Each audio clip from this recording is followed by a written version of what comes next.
Welcome, ladies and gentlemen, to the Varsity Live Pregame show here, September 27th, 2024. Great weekend that we're about to start here. Friday Night Lights once again. I'm your host, Mason Byers. I'm a student at Arizona State University, Walter Cronkite, and we're just going to be doing some pregame looks at some of these Arizona teams that are going to be playing tonight. We're going to be going down to Tucson to look at the pregame. We're going to be here in the Valley. We're going to see some games in the North Phoenix area, so it's going to be a great night of football. We have a lot to get to, so we're going to waste no time, and we're actually going to go right down to our Tucson correspondent, Kiana, who's going to give us a little pregame. Hey, Kiana, how are you? Hey, how are you, Mason? Doing good. So, Tucson, we got a great matchup down there. Canyon del Oro and Marana. I mean, can you tell me a little about the game y'all are going to be covering tonight? Yeah, weather's definitely hot right now. It's a scorcher. It's getting down into the 90s, but still hot right out here in southern Arizona. We're going to have a great game against Canyon del Oro and Marana. Both have won the past 3 games, and Marana's actually 4-0, where Canyon del Oro is 3-1. And both are very competitive teams, very strong teams, very big teams. So it's going to be really exciting to see what they do out here. In the last match off, Canyon del Oro did take a win against Marana, 49-21. But this year, Marana has been so strong. We've seen one of their games before. Our very first game of the season, Marana played, and they won last minute to South Point. And so it's really awesome out here. Great vibes. I already talked to the head coach, Philip Stewart, from Marana, and he's a great guy too. He's out of Texas, so he's really bringing a lot of Texas football knowledge out to this team. Awesome. I know not only just in southern Arizona, but that's going to be one of the biggest games in Arizona period tonight. I mean, what's kind of the atmosphere like? Is there already a lot of fans in there? I know we're still about an hour away, but what's kind of the atmosphere like? Yeah, no, for sure. So we got both teams out here warming up. I feel like Marana's been very disciplined in their warm-ups, so they got their procedures that they go through. And then Canyon del Oro out here, they're starting to get warmed up. They got a great student section out already. And I'm sure it's going to be the exact same for Marana. Like you said, it's going to be a big game. So far, good music. They got the blow-ups ready, so they're ready to introduce the team coming up here in an hour. And so it's feeling good. Awesome. Thank you so much, Kiana. Cool. Thank you, Mason. Yeah, of course. Awesome. That was our Kiana Watchman. She is one of the many talented broadcast students that we have there in Tucson. That's going to be a great game. We're going to be streaming that on the NFHS channel, Marana versus Canyon del Oro. That's going to be, like I said, not only one of the biggest matchups in southern Arizona, but I think that's going to be a really good game to look out for, potentially a playoff matchup. Who knows down the future. Again, I know we kind of jumped into that really quick, so I kind of want to go through some of the other games that we're going to be covering. Faith Lutheran versus Sierra Vista, Corona del Sol versus Saguaro, the Marana versus Canyon del Oro game, Westwood versus Dobson. That should be a really good matchup. Notre Dame Prep versus Brophy. That's also going to be a solid one. And then we have Mountain View versus Desert Ridge. So those are going to be another great game. And then personally, one of the games I'm going to be looking out for, Millennium versus Horizon. Horizon, 3-point loss last week. They're going to be trying to bounce back and get a comeback win there. And they're going to try to prove themselves against a really good 5A Millennium team. Both teams really trying to get back on track and get their season right. And so those are going to be some of the games we're going to be streaming on NFHS as well as our YouTube channel. So make sure to look out for those if you're a fan of either of the teams or if you just want to go and take a look at those. And we're going to jump to a quick commercial break, and then I'll be right back, and we're going to talk a little more pregame action here on Friday Night Lights here in Arizona. Hello, everybody. My name is Sabir Abdushahid. I'm reporting from Philadelphia, Pennsylvania at Temple University right here in the city of brotherly love. As we can see that the city is always in great spirits of football, and this week is no different.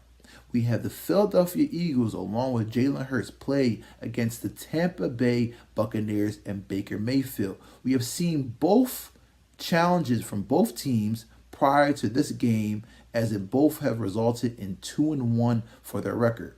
The question that's on everybody's mind, especially the Eagles fans, is will A.J. Brown and Devontae Smith be able to come back and will return for this game or any games in the near future for our franchise with the Eagles? They both have very, very grand risk of injury, and they both have been injured in the past.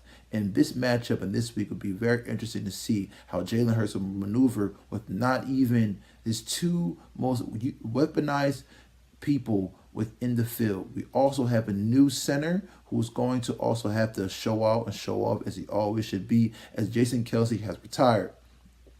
We have seen that the Eagles have clutched a win against the New Orleans Saints last week, with Hurts throwing for 311 yards and Saquon Barkley getting 2 touchdowns within this game.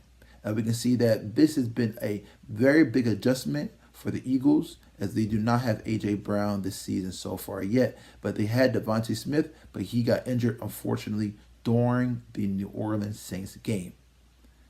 As we always say, fly, Eagles, fly. This is Sabir Abdul-Shahid reporting from Philadelphia, right here, right now at Temple University. And until then, I'll see you guys next time. Awesome. That was our very talented Sabir, who's out there in Pennsylvania and always does a great job covering games. And we're going to talk to him for the Varsity National show. But the game I just want to talk to y'all about a little bit, we're going to do a little pregame on them in a second. But Notre Dame Prep versus Brophy, I mean, Brophy, what a start they've had to their season. You know, they always come in strong, and sometimes teams that come in strong, the other team wants to come and knock them down. I think Notre Dame Prep is going to be one of those teams. I think Notre Dame Prep goes a little under the radar each season, and they always manage to do really well throughout the year and even sneak in the playoffs and perform really well in there. But Brophy, I mean, they got the talent, they got the coaching, and they're off to a really good start this year. I think they're an open division candidate easily, especially if they keep it up. I think they're right up there with the Liberties and the Bashas. I mean, they perform really well time and time again. And that kind of just speaks to some of these programs that we have here in Arizona. You have programs like Brophy, you have programs like Horizon. I mean, I know they haven't won a championship since 2021, but always really well coached, especially with Coach Ditmore over there. Mountain View, always really well coached. We got new guys coming in like Saguaro's, Darius Kelly. I got to call that game last week. Really nice guy.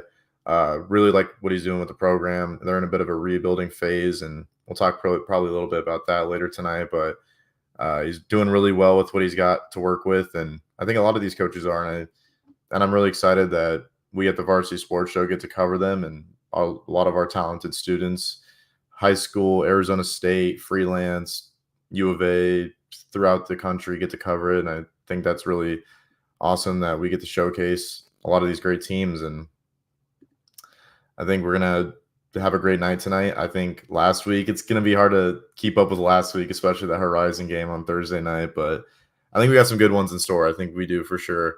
Another game I'm really looking forward to, I kind of mentioned a little bit, Millennium versus Horizon. Again, Millennium, always a really solid 5A team. They usually find their footing about that week 4, which is around where we are at, week 4, week 5, that midway point. So that's usually where they find their footing. And Horizon losing to Pinnacle by 3 points, obviously a heartbreaker, but definitely the best team they probably played this year, and they competed really well with the 6A team.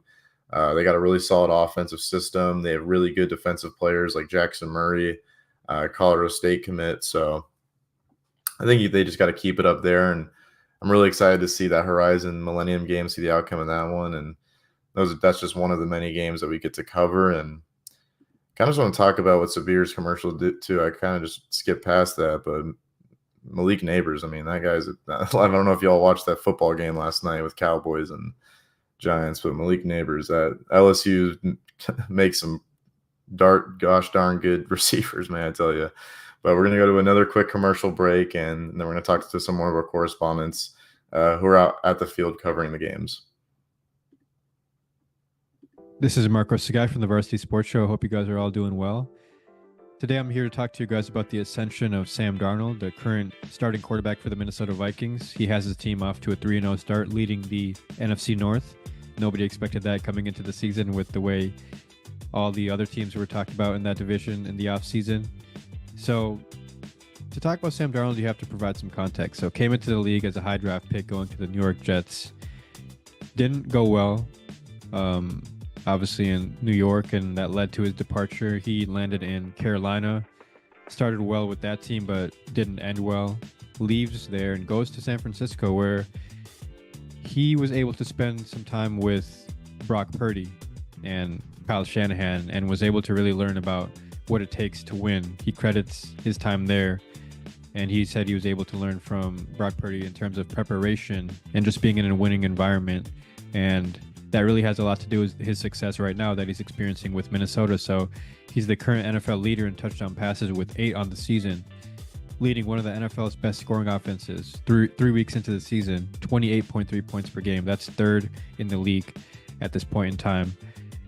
He's on a 1-year deal, a 1-year prove-it deal, as many would say, to really see if he can be the guy for the Vikings. Of course, they drafted J.J. McCarthy, but a 1-year prove-it deal allows Sam Darnold with the opportunity to potentially secure something long-term if he plays well this year, which so far it's looking like it. And they talk about who is this year's Baker Mayfield, who's this year's Geno Smith, and Sam Darnold could be that guy in terms of somebody that can resurrect their career and change the narrative surrounding their name. So we'll see what happens. As a Vikings fan from Minnesota, I'm hoping it continues. This is Marco Sagai from the Varsity Sports Show. Awesome. Again, another one of our great broadcast students, Marcos. He's a graduate student at Walter Cronkite. Great guy. I've been able to work with him a little bit. Another game I want to talk about really quick. Kind of went through Notre Dame Prep and Brophy and the Horizon game, but Westwood versus Dobson. We're going to get a little more information on that game later, but that game I'm really excited for too. I think both teams, this is the week 5, so it's kind of that time where teams really know who they are. Like you have those first couple weeks where teams are figuring out who they are, but after that week 5 mark, you only have 5 more regular season games left, so you kind of know who you are, if that makes sense. You have Westwood, they're 3-1 coming into this game, and Dobson sitting at 500 at 2-2, and I think both teams really want to win here. Obviously, Dobson 2-2. If you fall to 2-3 at the halfway mark, it's just an uphill climb for them, and starting off 3-2 halfway through the season, it makes the path to the playoffs obviously a lot easier. And I think Dobson, I think they've played really well so far. I think they could do things a little bit better, obviously, as every team can.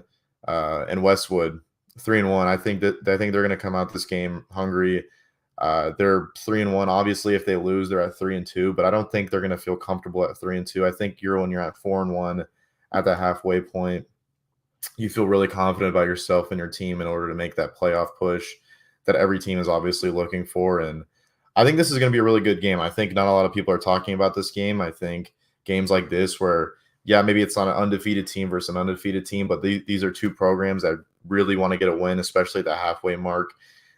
This is personally some of my favorite weeks in football because even like NFL, college, you have those first couple weeks where it's like, okay, you're a little rusty. You're trying to figure things out, and you're not really sure what your identity is. And especially in the high school level, you have seniors graduating, you have transfers coming in, same with college. It's a lot of moving pieces. You have freshmen, sophomore, juniors moving up to varsity. I mean, you have a lot of new systems, you have a lot of new players in place. And I think around that halfway point, you kind of figure out who teams are and what their identity is. And I think this is going to be a really big game for Dobson. I think if they win this game, they're going to feel really good about themselves heading into that last stretch of the season. And then Westwood, I'd assume they really want to get this win, obviously, because it's their push to the playoffs. Another game I want to talk about is Marana versus Canyon del Oro. We kind of talked about that one, obviously, in a little bit or a little earlier, but for those who missed it, just going to go quick little rundown. Kiana joined us. Marana is undefeated so far in the season, and Canyon del Oro, the reigning 4A champs, are 3-1 at the current moment. And I think this is going to be the biggest game in Arizona tonight, at least top 3, not just in Southern Arizona, but this is a big game because I think we're seeing a possible Southern Arizona playoff matchup, which I'm really excited for. I think it's always exciting when we have two teams that are from the same area kind of competing with each other at a high level. And I think we have that tonight in Canyon del Oro. They had a lot of seniors go off to college and are playing college football now. And I think they're still doing really good. Obviously, they do have one loss, I think, that they're obviously upset about, but I think this is a big game. If Maronic can start their season 5-0, I mean, you kind of look at that path to the playoffs, like I was talking about earlier with these other teams. I mean, they might go undefeated at that point. So it's just an interesting thing to see. And we're going to be switching a little gears here now, folks. We're going to be talking about Millennium versus Horizon because we actually have a field correspondent out at that game, and really excited to talk about that game. So we're going to talk to Maya Hall, who's out at that game. Hi, Maya. How are you? Hi. How are you doing? Doing good. We got a good matchup out there at Horizon. Can you tell me a little about it? Yes, of course. So today our game is Horizon versus Millennium at Horizon in Scottsdale, Arizona. Tonight, kickoff is at 7. This is going to be a matchup that's going to be super duper interesting. Horizon has 5-0 against Millennium, and that's been since 2014. Last year, Horizon won 43-13 in 2023. So yeah, all I know is that it will be interesting. I know that Millennium will have a little bit of some fight going on due to them winning their game last week, and they won their last game 35-19. But Horizon, of course, due to history, Horizon will be fighting as well. They do have the upper hand due to this being a home game, and also they have more passing yards and more rushing yards. Awesome. I know we're like about 40 minutes away from kickoff, but can you kind of just describe the atmosphere to me? I mean, do we have a lot of students and fans piling in yet? And what do you kind of see from the atmosphere? Yeah, so the door is kind of, I think they just open. All I know, there's a bunch of players on the field. We're warming up. They seem like they're ready. Everyone just seems strong. They have their best foot forward at this moment. Everyone's just getting excited and they're ready. They have the music going from both sides, actually. Everyone's just doing their warm-ups and everything. Awesome. Thank you so much, Maya. Thank you. Have a good night. You as well. Awesome. That was our very talented Maya Hall out there at that Horizon game. And I actually didn't know that about the Horizon Millennium history. So, I mean, that's another thing that Millennium is fighting for. I mean, when you talk to a lot of these varsity teams, you kind of have to look at it as a pride thing almost, like Millennium has lost 5 games in a row to Horizon, as Maya stated. So it's kind of a pride thing at this point, and you kind of just want to go out there and win. And same thing for Horizon. It's a pride thing. They don't want to fall too, and they're going to have to try to fight. And like you said, both teams are going to come out here with some hunger. So we're going to go to another quick commercial break, and then should be hearing from another field correspondent. This is Beckett Parker List from Temple University with Varsity Sports. I am once again joined by quarterback Blake Ashudo and DN Mipam Jumper from Southern Oregon. Last time they were on the show, they were 2-0 preparing for the biggest game so far this season against 9th-ranked College of Idaho. They are now 3-0 and the 14th-ranked team in the nation. Blake, can you tell me what message you guys are sending this year to the conference and to the nation? I mean, I think the message is that we can just really play with anybody. We beat the same team last year. They kind of brought back the same team. They were number 5, I think, when we beat them. But now we showed that we can win consistently, and we beat them this year. And jumping up in the rankings is good. And now we have a big matchup this week. Mipam, you guys are now 3-0. You guys are the 14th ranked team in the nation. How are you guys dealing with these wins? Do you guys feel the pressure? Yeah, I mean, we think of pressure as a privilege, so we just go day in and day out, just a smile on our face, and we just kind of chip away the grindstone every single day. Just practice makes perfect, and then we go out on Saturday, and we go win. All right, awesome. Thank you guys for coming on. Are there any last words for the fans? I would just say come out to the game again. NAIA football is really slept on. I think it's really good football. We're not just looking for the NIL deals and stuff. It's actual real guys that just love football. So I think it's a really good show. Small college football is the best football. It's people who love that game so much. And, man, we got a great matchup coming up on Saturday at 1 o'clock at Raider Stadium.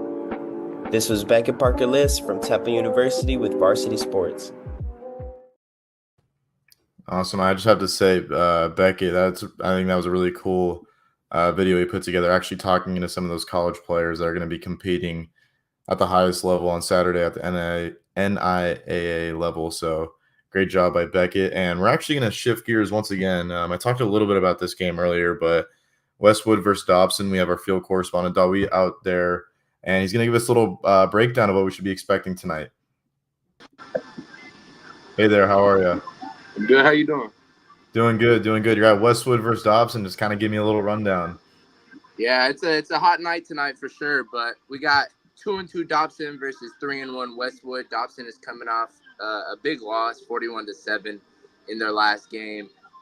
Westwood just is coming off a win by a substantial amount. I think it was over 15 plus. But I think tonight one of the biggest things that you should look for is definitely the rushing games from both sides.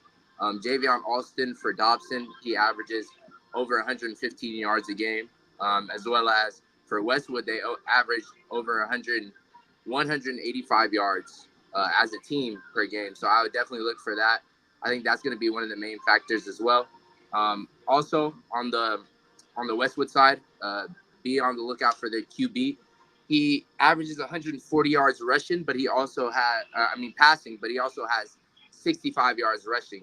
And they also have their running back, their starting running back. He averages over 117 yards per game as well. So should be a pretty good matchup. Dobson is at home. We just talked with their coach. He is feeling good. He does say, though, if once they get that running game started, that should set the tone for them for today for sure. Awesome. I was kind of talking earlier about how, that halfway point in a season, you kind of find out who you are as a team and your identity. Obviously, Westwood 3-1 and Dobson 2-2. Do you kind of feel that energy there? Like Dobson really doesn't want to go below 500, and Westwood really wants to keep up their winning. Yeah, this is definitely a big game for sure. I mean, for both sides, as you said, Dobson falling to 2-3 isn't the best for them. Obviously, they're at home tonight. They're ready to go. They're hyped. Westwood came in. They're looking to handle business as usual, get to 4-1. So I think we're in for a great game. It may be a lower scoring game, but it's definitely going to be a gritty game where two teams just fight it out to see who wins at the end. Awesome. Thank you so much. Have a great night out there, okay? You too. Have a good night. Thank you. Awesome. And that was our very talented Dawi, who is an Arizona State University student like myself. Like you said, great run game, excuse me.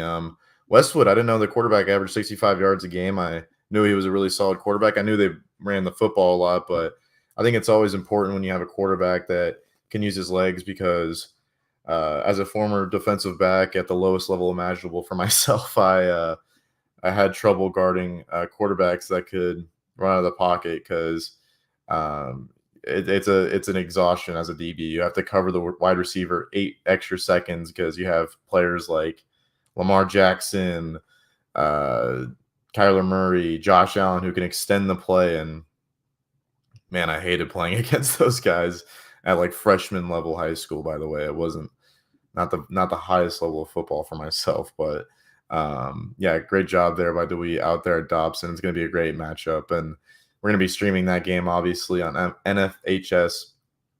So going to be a great game to look out for, especially if you are a fan of either teams. Please make sure you go support.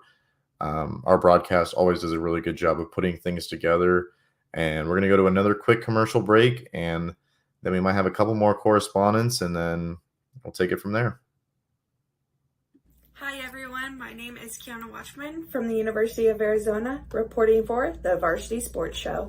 Looking into Montana Western season, they're currently sitting at the top of the Frontier Conference as defending Frontier Conference champs. The biggest game of the season so far for the Bulldogs was against number 3 ranked College of Idaho. This upset was credited to quarterback Michael Palandri with a career high of 416 passing yards against the Yotes. Montana Western has racked up 2 conference wins against College of Idaho as well as Eastern Oregon University. A confidence boost with a win against D3 Lewis and Clark College has also prepared Montana Western as they take on ranked number 14th Southern Oregon University. Looking towards the southeast, Bethel has taken on 2 out-of-conference opponents showing their dominant power with their 49-3 win over University of Northwestern Minnesota and a 51-30 win over University of Wisconsin-Eau Claire. Bethel begins season play September 28th against St. John's University. Wide receiver Joey Kidder broke records of his own, including being named the Royals' all-time touchdown reception leader with 31, and he also tied the single-game record with 4 touchdown receptions. Each team is climbing the ladder within the conference and the NAIA and are receiving deserving national recognition. That's it from Kiana Watchman. Please follow my ex at KWatchmanNews, and I hope y'all have a great day. I have to say, I really like that we have a lot of NIAI. I messed that up earlier. NIAI. I get stuck in tongue twisters quite a bit if you haven't been able to tell, but I like that we have a lot of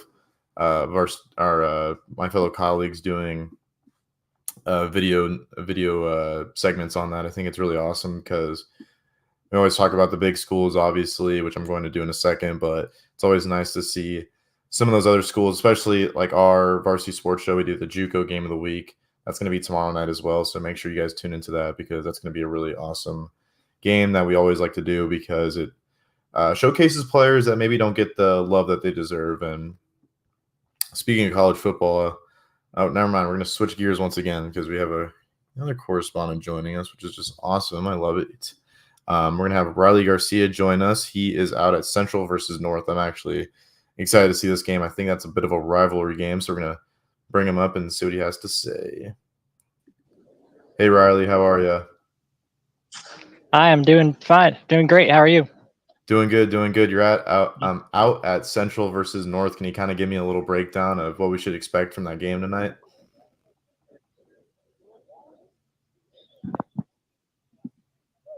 I think I just lost you here. I don't hear anything. You don't hear me? I don't think my internet's working too good. Are you able to hear me now?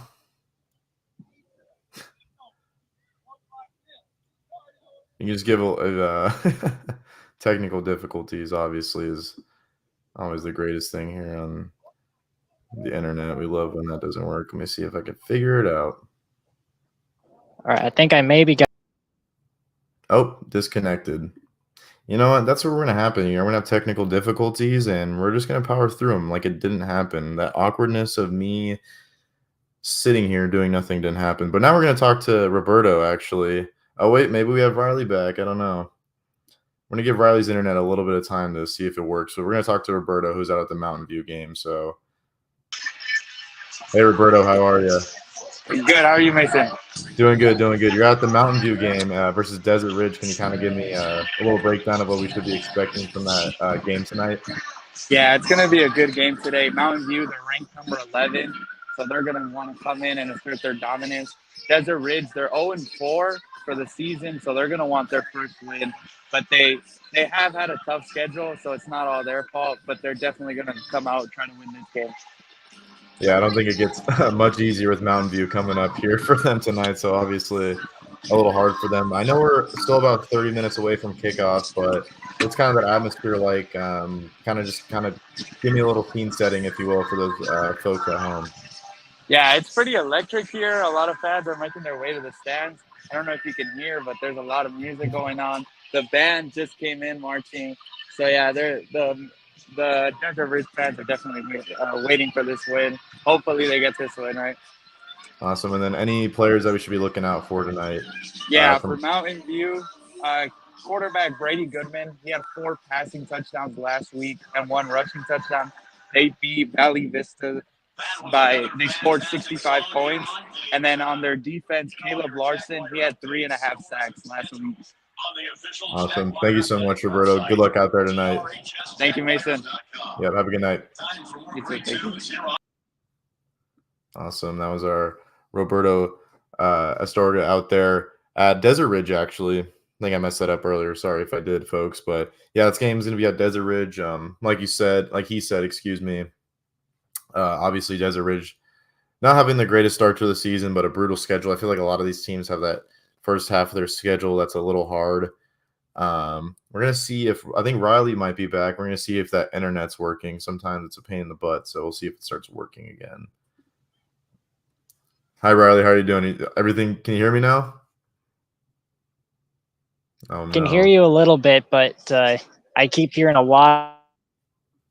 It seems to be cutting in and out from where I am. I'm trying to see if I can move and find a better spot of better connectivity, but I'm hoping whatever I do.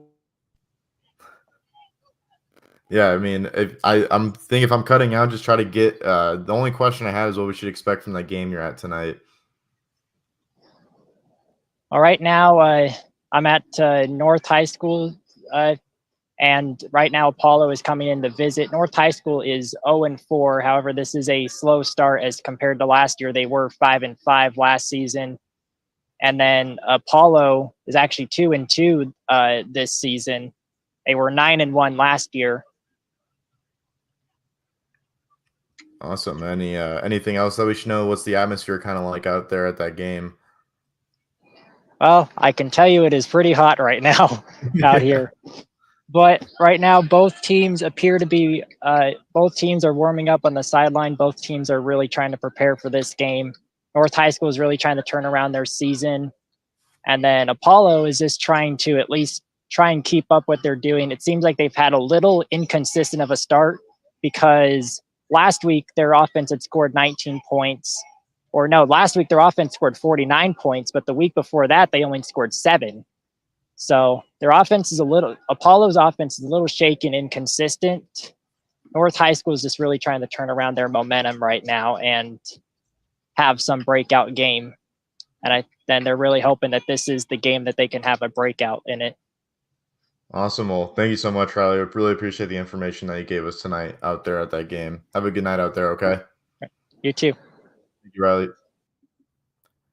Awesome. We got through the internet struggles. And I think I also messed up. I think I said Central. I do apologize. My spreadsheet was wrong. I guess I'm not the most technologically sound person as it may seem. But anyways, great job there from our field correspondents. I don't think anyone else is going to be joining us because we have to wrap this show up soon because I need to stop talking and y'all need to go check out our amazing broadcast and go see these amazing football teams go out and play and go support those student athletes because at the end of the day, it's what it's about, helping out these student athletes, get shown and obviously the credit that they deserve for all the hard work they put in. Same with the coaching staffs, everyone involved. I mean, a lot of work goes into these programs. So I just want to thank you all so much. I know we have 50-ish viewers. That was kind of concurrent throughout. So I really appreciate everyone that was sticking with me, especially through my technical difficulties as I maneuver Google Docs. But thank you guys so much. I appreciate every single one of you that stuck with me. Hopefully you don't get too annoyed at my voice because I will be hosting the Varsity Live National Show at 8 p.m. Arizona time. That's going to be covering all the states outside of Arizona. So for all of our national viewers, please go check that out. It's going to be a little recap. And then I will also be doing 2 post-game shows. At 10, we have the Varsity Live, which is this Varsity Live post-game show. So pretty much everyone we talk to, we're going to have more field correspondents come in and talk about what happened during the games, obviously, in case you missed it. Maybe you're watching another broadcast and couldn't quite keep up with other ones. And then I'm also going to be hosting the Varsity Live post-game wrap show on AM 1060 KDUS. That'll be from 10:30 to 11:30. So I got 3 more shows, so do not get sick of me because I'm going to be with you guys all night, and it's going to be a really great night of football. And once again, thank you guys so much for joining the pregame show, and I'll see y'all later tonight. Thank you, guys.